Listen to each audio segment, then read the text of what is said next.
Hey everyone, I'm Kayonne and today I'll be showing you how to go from rank 1 to rank 8 on Brawler Guild in World of Warcraft. Brawler Guild is going on hiatus when the new expansion hits the live servers, so now it's your chance to get Brawler Guild rewards, such as a pet, a ground mount, a title, a follower, and some fancy shirts to assist you on getting the Brawler Guild epic shirt and to help you achieve the Fashionista shirt achievement when Legion comes out. So, without further ado, let's get this going. Before you can do anything, you need an invite to gain full access to the Brawler Guild. There's 3 ways you can get an invite. The first being through rare spawns, which has a chance of dropping the invite. In Warlords of Draenor there's a rare called Dirk Spine Crusher that can be found in Nagrand at Ring of Blood that has the highest chance of dropping the said invite. Another way to obtain the invite is through the black market by speaking to Madame Goya. She can be found in Nagrand at Ring of Blood. Rumors say that she now only sells invites from time to time instead of selling them daily. And the final way of getting the invite is to get someone on your realm to send you the invite. Do keep in mind you only need one invite per account, since once you activate the invite on one of your characters, your whole account will be able to access the Brawler's Guild without having the need of grinding the invite for any of your alts. After you get the invite, you should be aware of the potions available to you to help you defeat the bosses ahead. There's a couple of potions such as agility, intellect and strength potions to help you burst on the bosses. And there's a healing potion as well to help you survive the trickier fights. And all of these potions are consumed on use. However, after you hit rank 4, you can get an upgrade on your agility, intellect or strength potion, and instead of buying in bulks, you only need to buy 1 unit of any of those potions since they aren't consumed on use. You can also buy rotten items to throw at players inside the arena, giving them a stackable debuff that lasts 20 seconds called You Stink, which doesn't lower any stat but can reward the debuffed player, not the player throwing the rotten item, an achievement called Haters Gonna Hate. Brawler's Guild has 8 ranks and 28 bosses in total, with the option of defeating legacy and special challenges that I will be speaking about later on. Each rank consists of 4 bosses, and once you defeat the 4th boss of each rank, you'll be promoted automatically to the next rank, and each boss has its own mechanics and they all have an rage timer of 2 minutes. Now that you know everything, let's climb those ranks. Cordon will cast a charge called Lumbering Charge on top of you that needs to be dodged because it will one-shot you. The ability needs to be charged for a few seconds and is indicated by a red circle on the ground and an arrow in the air. Sanoriak is a spellcaster with 5 abilities that are interruptible. Your priority is to interrupt or completely avoid taking too much damage from Firewall. His Pyroblast and Firewall doesn't do much damage.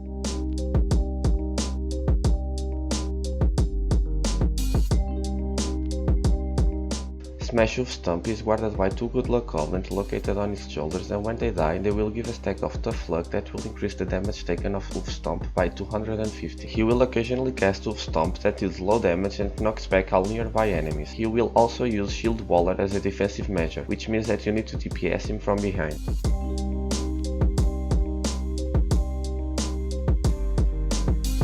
Akame uses Feral Spirit to summon 2 Spirit Wolves for 2 minutes. Shadow Strikes will make him inflict shadow damage on successful melee hits. Thunderstorm will AoE anyone nearby by knocking them back, and Chain Lightning will arc to another nearby enemy and will inflict more nature damage on each successive target.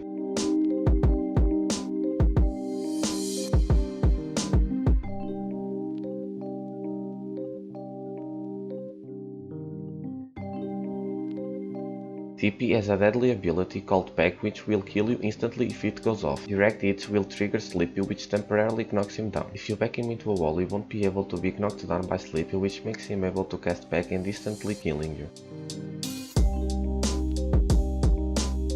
Kirhawk will spam you with lightning bolts, which you can and should interrupt as much as possible. He will also cast Storm Cloud on himself, which creates a storm cloud around him, inflicting nature damage when he's attacked. He summons a Twister that will follow you around and suck you up in the air if he touches you, and if for some reason the Twister hits you, Kirhawk will start to cast Lightning Flurry, which can be quite lethal since it blasts you with several lightning bolts.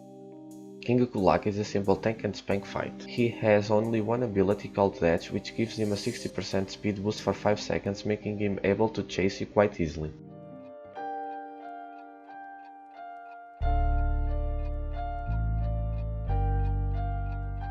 Fan and Rido is basically a giant with a goblin on his back. The goblin will throw dynamite at you and occasionally cast Goblin Device, which will create mines on the floor in a form of sea, giving you enough space to move out safely. The giant casts Throw Net that roots in place for 5 seconds and will do 250% more damage if you enrage him by killing the goblin first.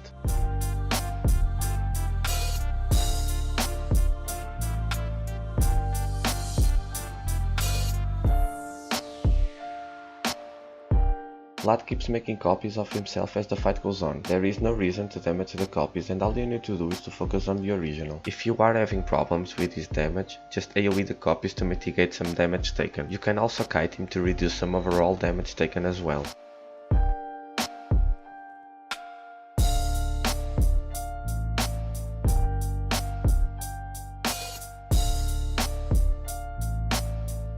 VIAN will create moving fireballs around the arena called volatile flames. He casts lava burst as well as fire line that can be interrupted, stunned, or simply moving out of the way. Make sure VIAN doesn't touch any of his volatile flames, since it will increase his damage and spell casting speed.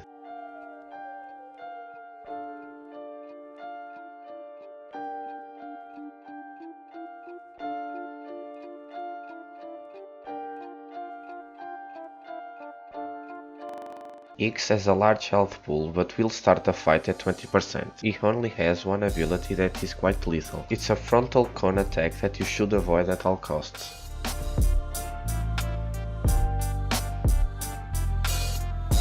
Mazarine is not a melee friendly fight, since her damage will be increased the lower her health is. She will easily one-shot you below 25% health if you aren't careful.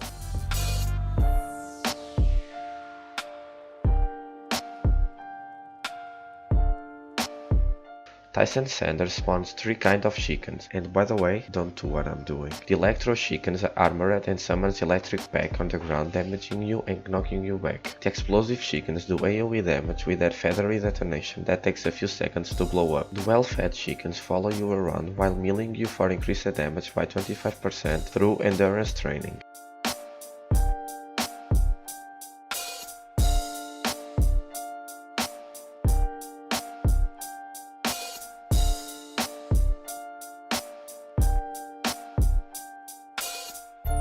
Nibble leaves a poison trail behind him, and if he crosses his own poison trail, he will gain Nibble buff that increases Nibble's damage as well as decreasing damage taken. He also spits puddles on the floor, which has the same effect as his poison trail. If you stand on those puddles or cross his poison trail, you'll get a stack of dreadful poison that deals 2% nature damage every 1 second for 5 seconds.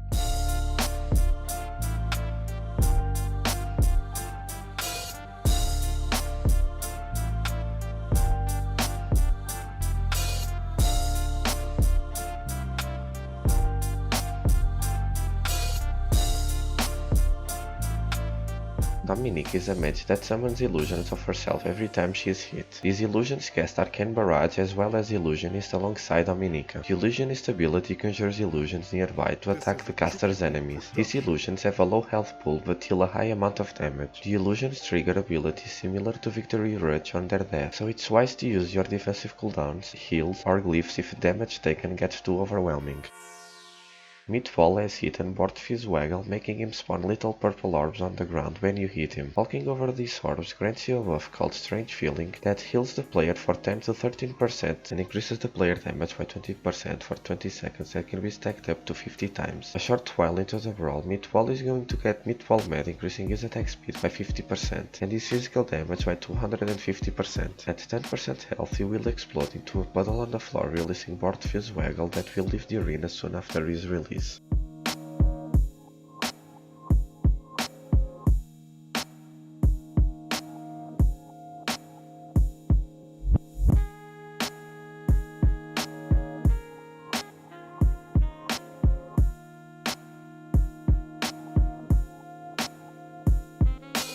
After you defeat Midfall, is available to be your follower at the garrison.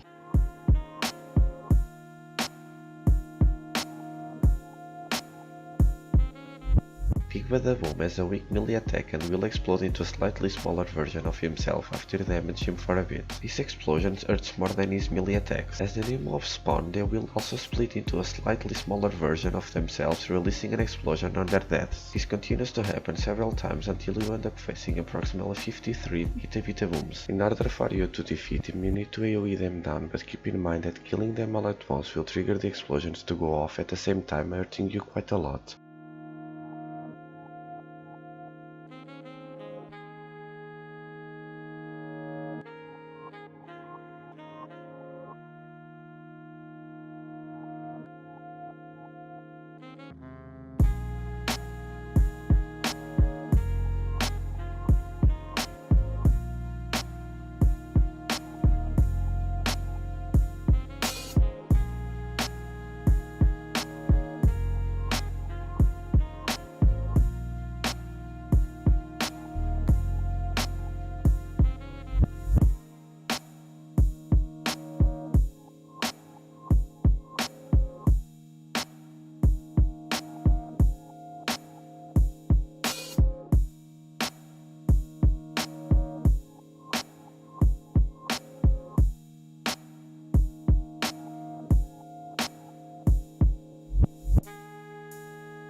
Melee Watt casts electric dynamite, dealing AoE damage in an area and should be avoided unless she is channeling Mega Fantastic Discombobomorphonator, which turns into a chicken and you can disrupt the polymorph by standing on the electric dynamite AoE area. She also channels Photoplasm Bust Array that you can stun or using any sort of knockback on her.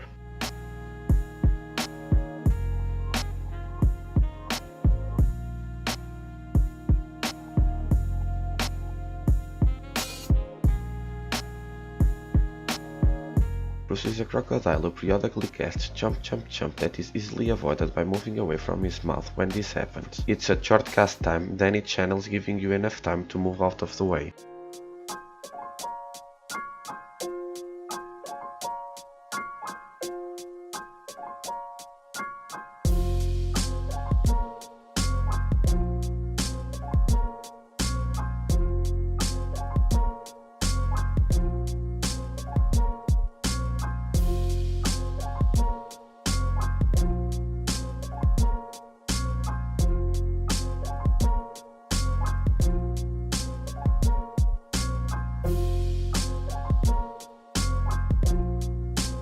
Leper Gnome Quintet consists of 5 Leper Gnomes that all apply a sackable debuff called Leperous Spew that lasts for 4 seconds and will slowly eat away your health pool. Classic specific defensive cooldowns such as Ice Block, Divine Shield or anything similar to them will help you drop the stacks. You can use AoE damage to help you through the fight, as well as rooting, slowing or using pets will allow you to manage the debuff.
Proboskus has 2 major abilities, the first one being Torrent that you can and should interrupt or silence. The second ability is Rain Dance that you should avoid. Proboskus has his own enrage timer and will go into Berserk after approximately 1 minute.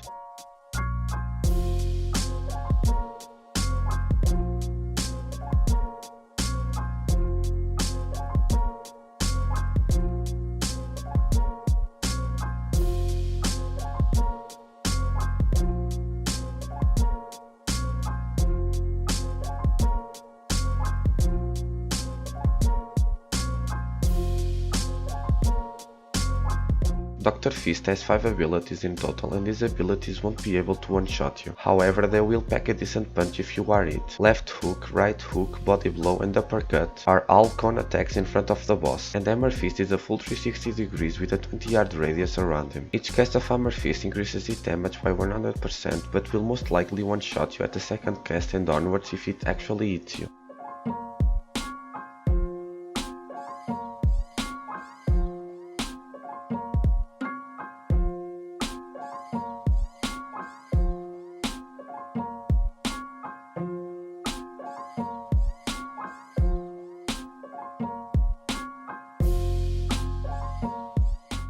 Angulox is just another tank and spank fight since it doesn't have any special ability or skill, except the fact that it hits like a truck, literally.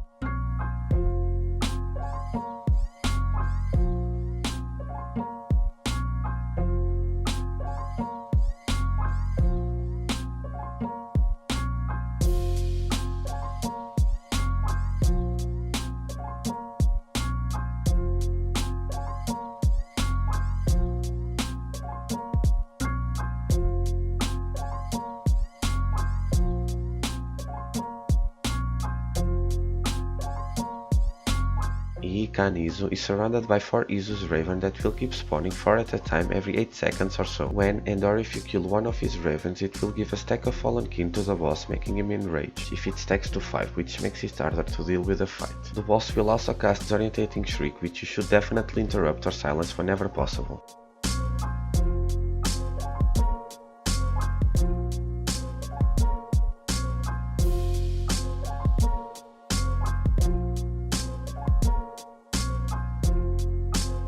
Chuki Engineering is a Goblin and a Gnome Engineering duo, with each of them having their own special ability. The Goblin will cast Goblin Rocket Barrage, indicated by a large red circle on the ground, and the Gnome will cast Gnomish Dead Ray. Both of them have access to an emergency teleport that teleports them to a shield generator which has energy shielding, giving whoever is beneath it the shielded buff.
Dark Summoner is a tricky fight that will get you if you get distracted. He starts with Dark Protection and keeps following you around the arena while casting Shadow Bolt and hitting you with his weak melee attacks. He also casts Summon Ghosts, which are tormented ghosts that spawn at a random location in the arena and will fixate on you, and if they ever touch you, you will most likely die in 1 or 2 hits. You will get a buff called Guardian's Light at the beginning of the fight, which is a frontal cone of light enabling you to stop the tormented ghosts in place while damaging them. Killing those ghosts will remove the Dark Protection of the boss for a short period of time, allowing you to DPS the boss.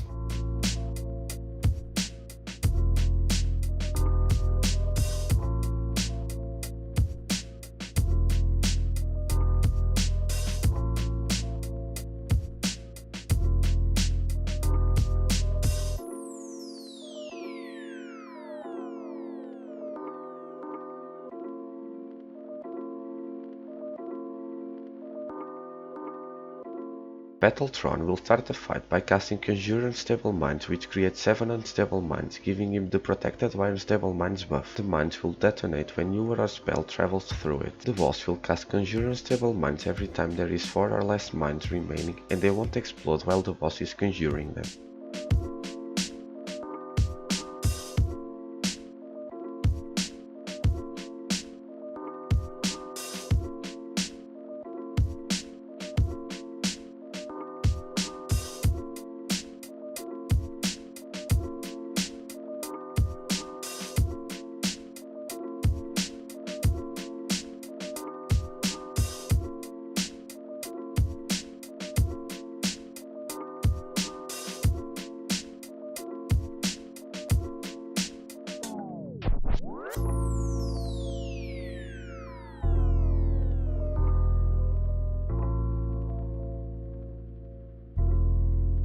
Ahoo'ru is a boss with 2 phases. He will start by casting Divine Bulwark on himself that has 3 charges that you need to break through in order to start the second phase. Phase 1. All you have to do is to avoid the little shiny points of light that spawns around the arena and move around slowly since they hit for about 200k each. The boss will cast a flash of light towards them, making them extra sparkly, which you need to run through and touch them in order to spawn the Avenging Angels necessary to break the charges of his Divine Bulwark. You need to drop the health of those angels to half in order for them to start channeling charge, giving you enough time to run over the boss and wait for the cast to finish to move away from that location, since all you need is a charge to hit the boss and not you. Each charge reduces the stack of his Divine Bulwark by 1, so in total you need 3 Avenging Angels. If you can, you should spawn the 3 angels at the same time in order to AoE them down and giving the chance to remove Divine Bulwark faster, giving you more time to kill the boss on the second phase.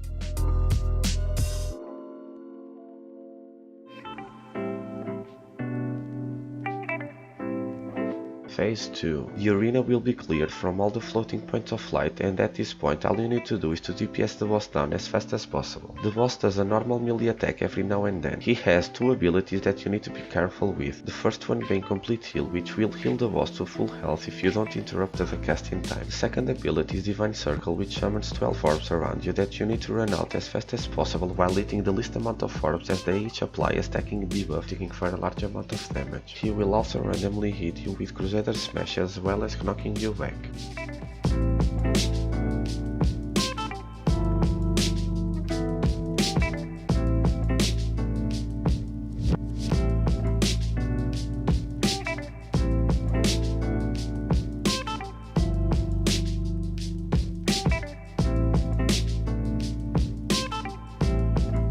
After you hit rank 8, you can opt to take your deserved reward and leave it there, or you can try to defeat the Legacy and Special bosses. Legacy challengers are former bosses back when Brawler's Guild had 10 ranks, and the Special challengers are only available if you do the required quest to give you access to each challenge card, and each Special boss rewards you with a vanity shirt once defeated. But what is a challenge card? Well, a challenge card is basically a card that lets you challenge whatever boss you might like, considering that you have the requirements for it. All you have to do is to buy the challenge card and speak to the NPC that lets you queue to the arena with a new dialogue. I want to use my challenge card. I hope this guide helped you, and see you next time. Ciao!